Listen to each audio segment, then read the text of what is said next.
Assalamu alaikum. Here is another root word in our vocabulary series. So today's root word is crazy. It's very important root word if we are trying to cover the forms of government. So we have to know about the meaning of crazy. The root word crazy mean rule or government.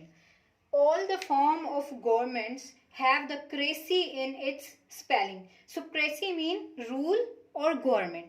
So the first word of our crazy root word is bureaucracy. So we have crazy here, right?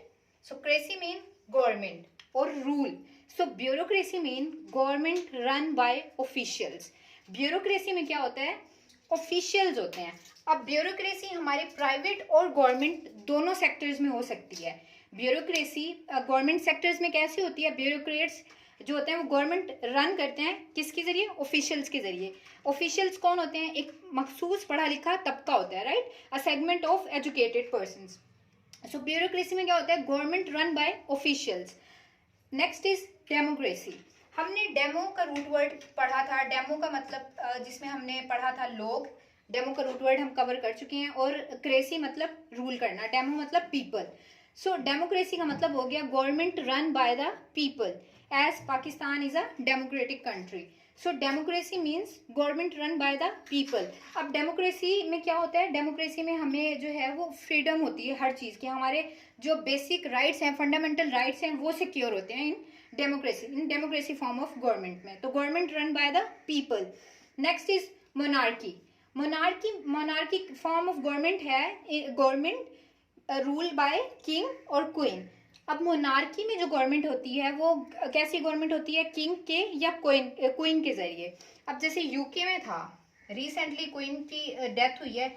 UK में क्या थी? Constitutional monarchy थी. लेकिन monarchy क्या होता है? Government जो run की जाती है किंग या क्वीन के जरिए, वो क्या होती है? Government. Monarchy form of government है किंग और क्वीन वाली. Next is aristocracy. एरिस्टोक्रेसी में भी आपके पास रूल आ रहा है. क्रेसी का मतलब क्या है? रूल या गवर्नमेंट.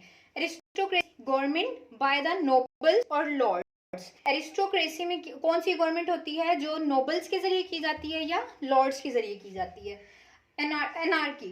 एनार्की में क्या होता है? Absence of government. अनार्की में गवर्नमेंट होती ही नहीं है. जो अनार्की सिचुएशन होती है उसमें जो भी गवर्नमेंट है वो एग्जिस्ट ही नहीं करती. फॉर एग्जांपल जैसे जो पिछले कुछ दिनों में अगर हम देखें तो अफगानिस्तान में जो क्राइसिस था, पॉलिटिकल क्राइसिस था, उसमें क्या था कि गवर्नमेंट ही नहीं थी.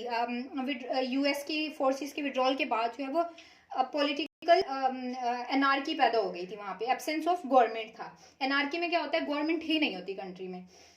ऑटोक्रेसी. ऑटोक्रेसी में क्या होता है?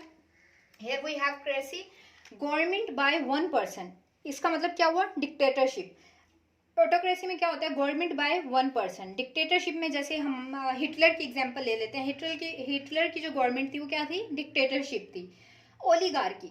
ओलिगार्की में क्या होता है? Government by few person, right? कुछ चंद लोग जो हैं वो मिलके क्या बनाते हैं? गवर्नमेंट. अब वो कुछ लोग पढ़े लिखे हो सकते हैं. ओलिगार्की. या कुछ नोबल्स हो सकते हैं जो अपनी एक गवर्नमेंट फॉर्म करते हैं. उसे क्या बोलेंगे हम? Oligarchy. Next is theocracy. Theocracy. अब यहाँ पे देखें क्रेसी है और थियो का मतलब क्या होता है? रिलीजन, मजहब. थियोक्रेसी में गवर्नमेंट होती है by the law of religion. वो गवर्नमेंट जो रिलीजन के लॉज के अकॉर्डिंग बनती है.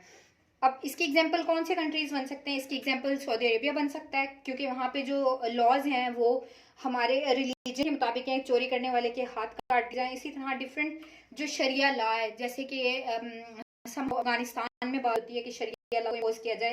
हमारे पाकिस्तान में भी समटाइम्स शरिया लॉ को इम्पोज, कंप्लीट इस्लामिक लॉज को इम्प्लीमेंट करने की बात की जाती है. तो वो गवर्नमेंट जो कंप्लीट रिलीजन लॉ पे बनती है उसको हम क्या बोलते हैं? थियोक्रेसी. अब थियोक्रेसी रिलीजन लॉज जो हैं वो मुस्लिम कंट्रीज के अलावा अगर आप पोप चर्च में देखें तो बहुत पहले जो लॉज थे वो चर्च, जो गवर्नमेंट थी वो चर्च डिफाइन करता था लॉज, राइट?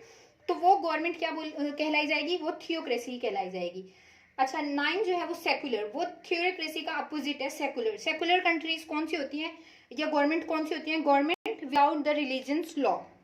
अब सेकुलर कंट्रीज में क्या होते हैं? वहाँ पे रिलीजन के लॉ नहीं होते. वहाँ पे क्या फंडामेंटल राइट्स, दो कि रिलीजन लॉज जो है वो फंडामेंटल राइट्स होते हैं, फंडामेंटल लॉज होते हैं, लेकिन जो सेकुलर कंट्रीज होती हैं उसमें डिफरेंट जो लोग होते हैं रिलीजन के, वो लोग रह रहे होते हैं। तो आप एक पर्टिकुलर रिलीजन के लॉज नहीं बनाते, आप एक बेसिक या फंडामेंटल राइट्स बना देते हैं जो रिलीजन के लॉज नहीं होते। अब सेकुलर कंट्रीज में जैसे हमें इंडिया है वो क्लेम करता है कि वो एक सेकुलर कंट्री है, राइट। तो सेकुलर कंट्री में क्या होता है, रिलीजन लॉज नहीं होते, जबकि थियोक्रेसी में क्या होता है, थियोक्रेसी में क्या होता है, गवर्नमेंट होती है वो रिलीजन लॉज पे बनती है।